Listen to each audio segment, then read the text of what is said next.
Halo Sobat Review Film, hari ini kami akan membahas film bertemakan zombie yang kebetulan sudah memasuki season kedua ketika video ini dibuat. Namun untuk video kali ini kita akan membahas film pada season pertama berjumlah 6 episode. Film yang kita maksud adalah film dengan judul Kingdom yang tayang di Netflix pada tahun 2019. Film garapan sutradara Kim Sang-hoon ini menurut saya film zombie terniat yang pernah dibuat karena memakan waktu 8 tahun untuk penulisan naskahnya saja. Karena jika kita lihat dari alur cerita yang diangkat dari webtoon dengan judul Burning Hell Sunni Nara karya Kim En-hye, Kingdom memiliki jalan cerita yang menarik sekaligus penuh dengan twist jalan cerita yang jauh dari perkiraan saya. 3 pemeran utama yang memiliki peranan penting dalam film ini adalah 1. Jo Ji-hoon menjadi putra mahkota Lee Chang. Yang kedua, Bae Do-na sebagai tabib Seobi. Dan ketiga, Ryu Seung-ryong sebagai menteri kerajaan Jo Hak-soo, pemimpin klan Haewon-so. Film ini mengisahkan tentang putra mahkota dinasti Joseon, Lee Chang, yang diperankan oleh aktor Jo Ji-hoon, yang dituduh melakukan pengkhianatan dalam permainan kekuasaan politik setelah sang raja terjangkit penyakit mematikan dan berubah menjadi zombie dalam proses pengobatannya. Oke, tanpa berlama-lama, langsung saja kita bahas Kingdom Season 1.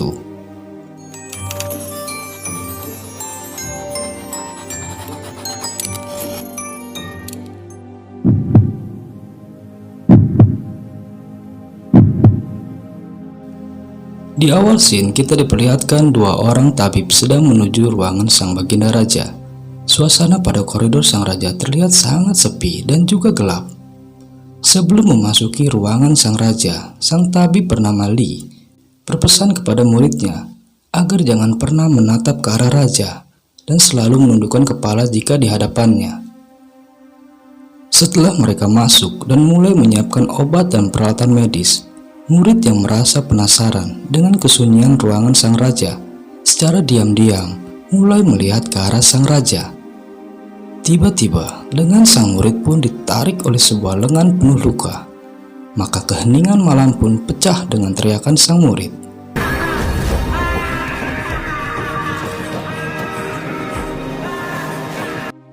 Adegan berganti dengan berita tentang wafatnya sang raja menyebar ke seluruh kota. Para penjaga kerajaan mendapati 100 lembaran berisi informasi bahwa sang raja telah wafat dan akan segera digantikan. Mendapati hal tersebut, putra sang Perdana Menteri yang kebetulan bertugas sebagai komandan pengawal kerajaan langsung memberikan perintah untuk mengeksekusi di tempat seluruh orang, keluarga, dan siapapun yang merencanakan dan menyebarkan informasi atas kematian sang raja. Scene berganti ketika putra mahkota Lee Chang duduk bersimpu menghadap kediaman sang ratu. Dia ingin menanyakan kondisi sang raja yang tak kunjung sembuh dari sakitnya. Namun sang ratu tak bergeming dan seakan tidak mempedulikan sang putra mahkota. Bahkan dia memerintahkan bahwa tidak ada yang boleh masuk ke istana raja tanpa seizinnya. Melihat ada yang janggal dengan kondisi tersebut, Lee Chang memaksakan diri untuk menerobos masuk ke istana sang raja. Dalam upayanya untuk masuk ke istana, dia dicegah oleh sekumpulan pasukan yang dipimpin oleh putra Perdana Menteri dengan menghunuskan pedang ke arah leher sang putra mahkota. Diperlakukan seperti itu, dia merasa bahwa hal tersebut adalah tindakan pemberontakan. Karena dalam hukum dan budaya kerajaan Korea, siapapun yang menghunuskan pedang secara langsung kepada anggota keluarga kerajaan adalah tindakan pemberontakan. Namun ternyata seluruh pasukan dan Perdana Menteri memang sengaja melakukan hal tersebut untuk mencegah putra mahkota mengetahui kondisi sang raja. Tidak mendapatkan informasi dan kondisi sang raja, Lee Chang akhirnya memeriksa catatan medis, namun dia mendapati halaman kosong dari tabib Lee yang sebelumnya memeriksa kondisi raja. Akhirnya misteri mulai sedikit menemukan titik terang.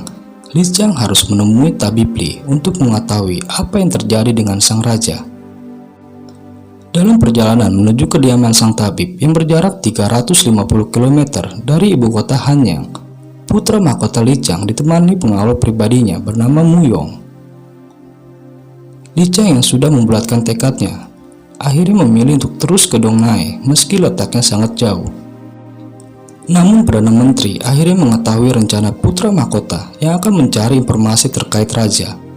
Maka dia memberikan perintah kepada putranya agar menginformasikan kepada seluruh pasukan bahwa sang putra mahkota akan melakukan pemberontakan dan memerintahkan pasukan khusus dipimpin oleh putranya sendiri untuk menangkap dan membawa putra mahkota agar dapat dieksekusi.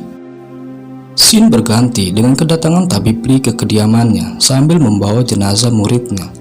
Dia disambut dengan muridnya Xiaobi dan beberapa pasien yang sudah lama menunggunya. Betapa kagetnya mereka melihat kondisi sang murid yang sudah penuh luka dan gigitan hingga jarinya putus. Sang tabib hanya bisa berdiam dan mengatakan bahwa sang murid diserang hewan buas saat dalam perjalanan pulang. Scene berganti di mana kondisi klinik yang penuh sesak dengan para pasien dan orang-orang yang sakit, menyebabkan stok makanan yang habis.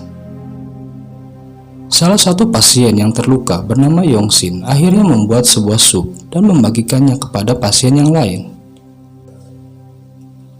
Mengetahui hal tersebut, Xiaobi pun memutuskan ke dapur untuk dapat menyantap sup tersebut. Namun apa yang dia dapati dalam kuali sup tersebut adalah potongan tubuh dari murid yang sudah diserang sang raja. Hari pun berganti menjadi malam dan klinik yang pada awalnya tenang dan dipenuhi orang-orang sakit itu berubah menjadi neraka mengerikan saat seluruh pasien dan perawat klinik Tabib Li berubah menjadi zombie setelah memakan tubuh murid yang diserang sang raja. Kira-kira apa yang terjadi pada para pasien dan tabib di sana?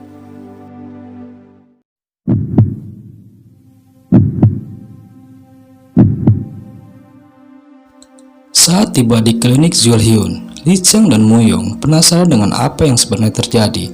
Bangunan yang tadinya tenang dan penuh dengan orang-orang sakit berubah menjadi tempat pembantaian yang penuh dengan bambu runcing dan darah berceceran di mana-mana.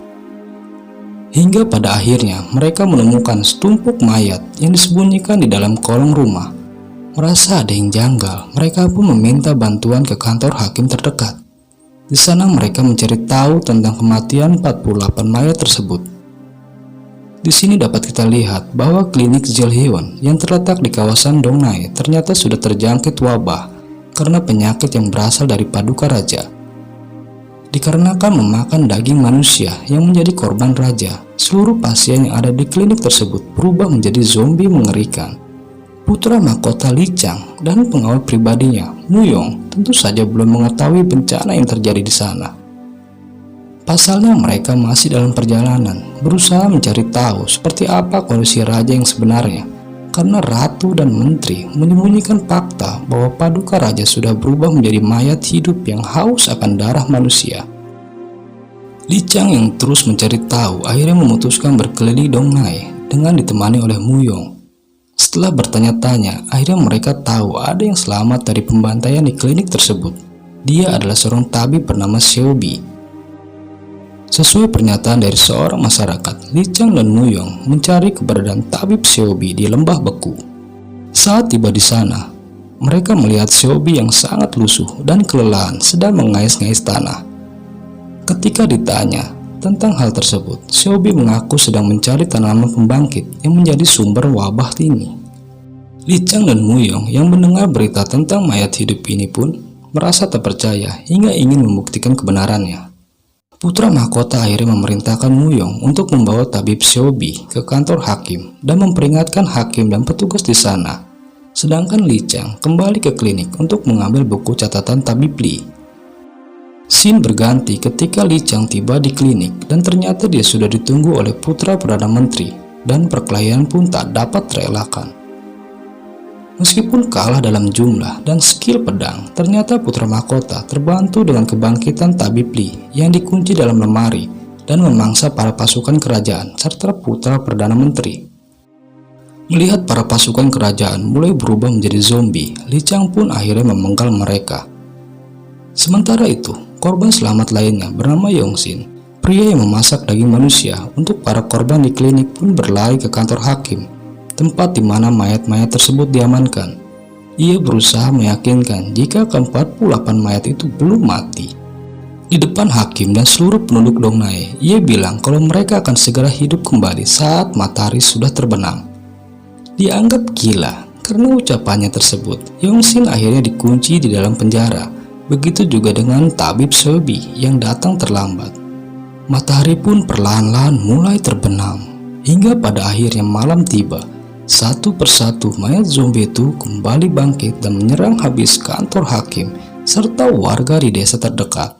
Dengan cepat, ke-48 orang yang tewas di Jilhyun memangsa ratusan manusia yang ada di sana.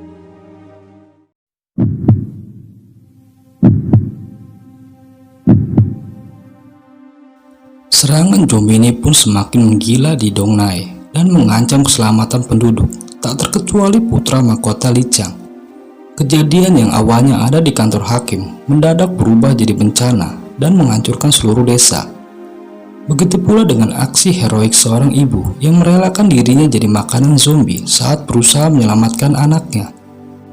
Sepanjang malam, mereka lari dalam ketakutan. Serangan zombie pun mendadak berakhir saat matahari mulai terbit.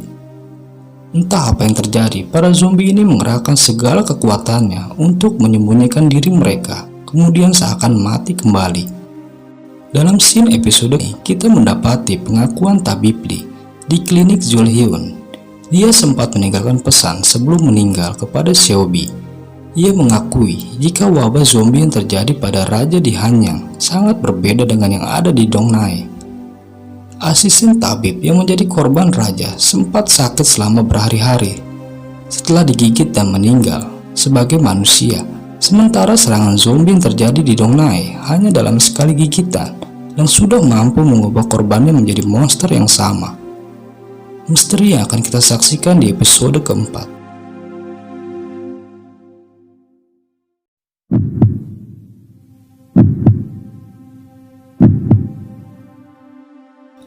Berlanjut ke episode keempat, kita bakal dibuat tegang setengah mati menyaksikan perjuangan putra mahkota Lee Chang, tabib Seobi, Yongsin, dan rakyat dalam melawan zombie. Terlebih lagi, mereka terpaksa terjebak di desa Dongnai ketika hakim kepala bersama para bangsawan mengkhianati mereka dan meninggalkan pulau dengan memakai kapal barang yang sebenarnya diperuntukkan untuk mengevakuasi warga.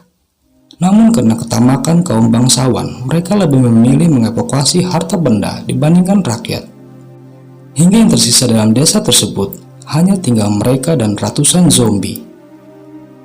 Lee Chang yang merasa kecewa telah dikhianati oleh hakim pun menyuruh semua orang kembali ke klinik Jilhyun. Bukan tanpa alasan, pasalnya tempat itu merupakan satu-satunya zona aman dari serangan zombie saat matahari terbenam. Sayangnya saat bersembunyi di Jilhyun, setelah berjaga semalaman, Lee Chang dan warga Dongnai mendapat serangan dari pasukan kerajaan. Mereka diutus oleh Menteri Zokhazu untuk menangkap putra mahkota. Maka putra mahkota pun terpaksa harus bertahan hidup dari serangan pasukan kerajaan dan para zombie. Dalam pertarungan tersebut, banyak menewaskan warga Dongnai hingga akhirnya Muyong dapat mengalihkan perhatian pasukan kerajaan untuk menjauhi putra mahkota.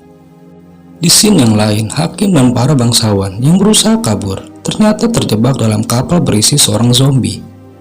Kapal barang yang ditumpangi hakim dan para bangsawan yang meninggalkan putra mahkota Lee Chang mendapat serangan zombie di tengah-tengah pelayaran mereka. Zombie tersebut disembunyikan oleh seorang nenek yang tidak rela putranya dibakar karena mereka adalah seorang bangsawan.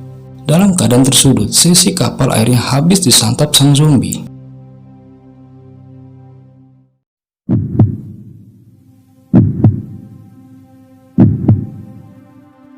Scene berganti dalam perjalanan Lee Chang tanpa sengaja bertemu dengan hakim yang mengkhianatinya. Dia dapat selamat dari kejadian di atas kapal tersebut. Ternyata nasib baik masih bersamanya. Muyong yang penasaran bertanya kepada sang hakim yang berlumuran darah, sedangkan dia sudah melarikan diri. Sang hakim menjelaskan bahwa dalam kapal barang tersebut terdapat seorang zombie dan berhasil merenggut semua nyawa penumpang dalam kapal tersebut. Ternyata kapal barang itu dengan sempurna berlabuh ke daratan Sangzu dengan semua zombie yang tertidur di dalamnya. Tentu kita jadi makin penasaran, bagaimana jadinya kalau wabah ini sudah menyebar ke Sangzu. Untuk menghentikan wabah yang semakin melebar, putra mahkota Li Qiang ditemani anak buahnya pergi menemui Ah Yun di Shangzhou. Ah Yun sendiri adalah seorang pahlawan kerajaan sekaligus pria yang dipanggilnya sebagai guru saat masih kecil. Scene berubah ketika Li Qiang meminta para warga Shangzhou menunjukkan jasad para bangsawan yang telah digigit zombie. Ternyata warga Shangzhou berniat menghabisi Li Qiang untuk menutupi kejahatan mereka yang sudah menjara barang-barang dari kapal tersebut. Di tengah konflik tersebut, senja pun mulai datang dan siang pun berganti menjadi malam hingga membangkitkan para zombie yang sebelumnya terbaring kaku. Dalam kepanikan tersebut, akhirnya warga Shangzhou tahu maksud dari putra mahkota, dan dalam keadaan tersudut, akhirnya putra mahkota bertemu dengan Ah Yun di ladang zombie. Pasukan Ah Yun berhasil menghabisi para zombie dengan sangat cepat, dan mereka di sini terlihat sudah sangat terlatih dalam menghadapi para zombie. Cukup mengherankan, bukan? Sedangkan wajah zombie baru saja terjadi. Apakah ada misteri di balik sosok Ah Yun dan para pasukannya? Di scene selanjutnya, mengetahui kabar buruk kalau wabah sudah sampai ke Shangzhou, sang ratu atas bimbingan ayahnya mengambil kendali untuk menggantikan posisi si raja yang sedang sakit. Saat itulah ia mengeluarkan ultimatum untuk memblokir semua akses keluar dari Shangzhou dan mengerahkan pasukan divisi kelima. Sebagai informasi, pasukan divisi kelima adalah pasukan berat kavaleri, dan mereka ditugaskan untuk memblokir dan menghabisi siapapun yang memaksa keluar dari Shangzhou.